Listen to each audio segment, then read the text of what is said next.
what is up everybody, Chuck here, and welcome to today's Daily Pokemon Go video. Yes, that's right, daily videos are back. And today we are going to be counting down the top 10 rarest Pokemon Go sightings over the past couple weeks, because I haven't done one of these in like a couple weeks. But in today's video, you are going to be witnessing some of the luckiest players in all of Pokemon Go. Everybody featured in today's video sent in their sightings on Twitter and Instagram, and you should too if you want to be featured in a future one. So all you have to do is go below, click on the links to my Twitter or my Instagram, and send me a picture. Without further ado, on to the countdown. We're going to kick it off at number 10 with a sighting sent in by Harrison of the Fatty family. Harrison encountered a wild Snorlax and a wild Blissey. They do in fact look to be a married couple in the parking lot of a steakhouse. Very interesting sighting. I don't know that I've ever seen both of them together in one sighting. So thank you very much, Harrison, for sending it in. Congratulations on making the countdown.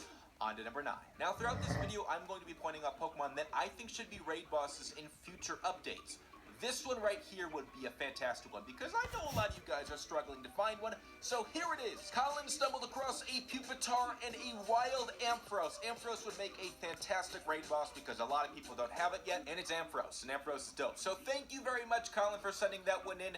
Very cool sighting. Hope you got them both. On to number 8. Okay, before we go any further, what I want every single one of you guys to do that is watching this video is go below and leave a comment with your predictions as to when we are going to see Mewtwo officially released into the game. My prediction, August 24th. I really don't think we're too far away, and they can't miss out on all this legendary hype. They gotta give us Mewtwo. So leave your predictions. On to number 8. Now this one barely edged out number 10 and number 9 because they were all pretty similar in terms of rarity, but this one's a little bit better. Sent in by Jace, he encountered a wild Togetic in addition to a wild Snorlax, and I think Togetic is just a tad bit more rare than Blissey. I mean, I've never seen one, and I've played nonstop for a year. So congratulations, Jace. You made the countdown. On to number 7. Now, I don't know that Togetic would make for a very good raid boss. I feel like that would be way too easy, and Togetic is supposed to be kind of hard to obtain. But one Pokemon that would be a fantastic one that I'm sure a lot of people would love to participate in, Dragonite.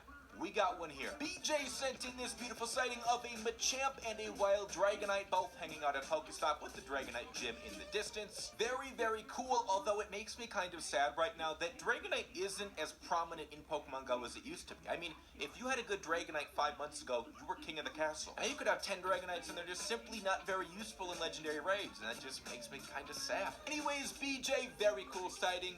On to number 6. This is a cool one. Sent in by Denver. I think that's her name. If not, that's just a city. He encountered a wild Meganium and a Tyranitar at a Pokestop in seemingly the middle of nowhere. And again, speaking of Pokemon that I think should be raid bosses in the next update, how about Gen 2 fully evolved starter Pokemon like Meganium and Feraligatr and Typhlosion? That would be way better than having to battle a Bayleaf or a Croconaw.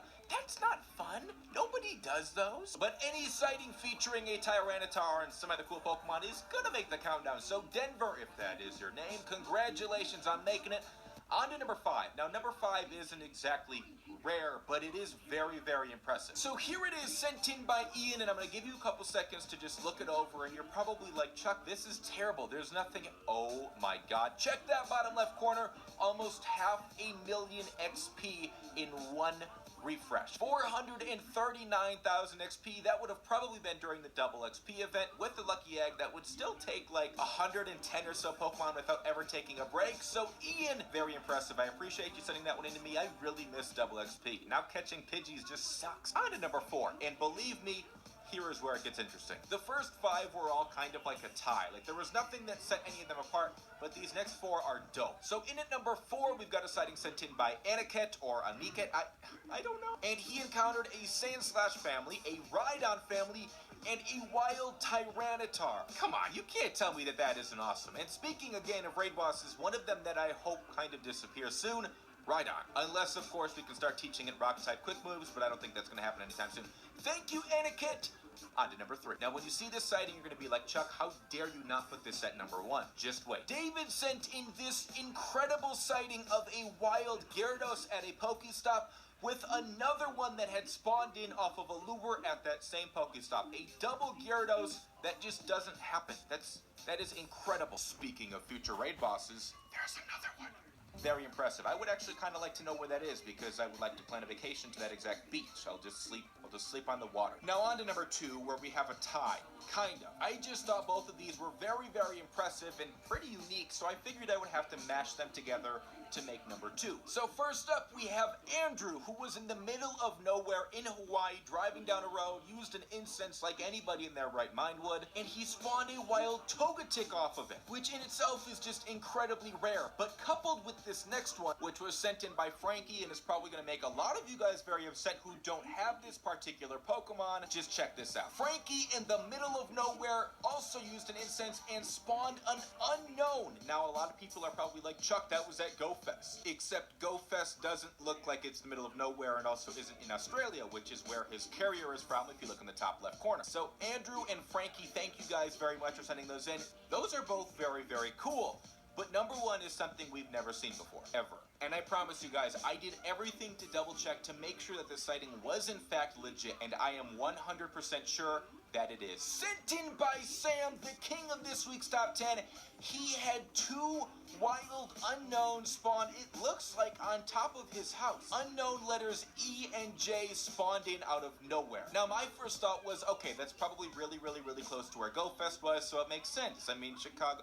J and E are not in the word Chicago, and there are no neighborhoods like this within 2 miles of downtown Chicago. I mean, having one wild unknown just spawn out of nowhere is ridiculous, but having 2 of them without having to move, I couldn't imagine. Even at GoFest, I never had 2 spawn in at one time. So this right here is probably one of the luckiest sightings we've ever seen. Sam, congratulations. You are literally just the luckiest person in Pokemon Go history, so well done. Congratulations, everybody who made the countdown. If you want to be featured in a future one, like top 5 funniest, or top 5 worst, or top 5 AR sightings, or top 10 rare sightings, send me your screenshots on Twitter or Instagram. Links are below. Make sure you follow me, and stay tuned, because if we hit 3,000 likes in this video by the end of the day, which right now, or whenever you see this video, probably like 4-ish. We got about 8 hours to hit our goal, so if we do, a gift card code will be tweeted out, so be on the lookout for that. If you enjoyed this video, by the way, give it a thumbs up. Help everybody else out. Let's see if we can get to 3,000.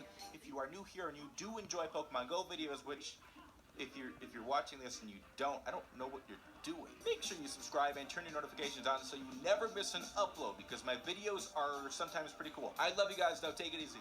Peace.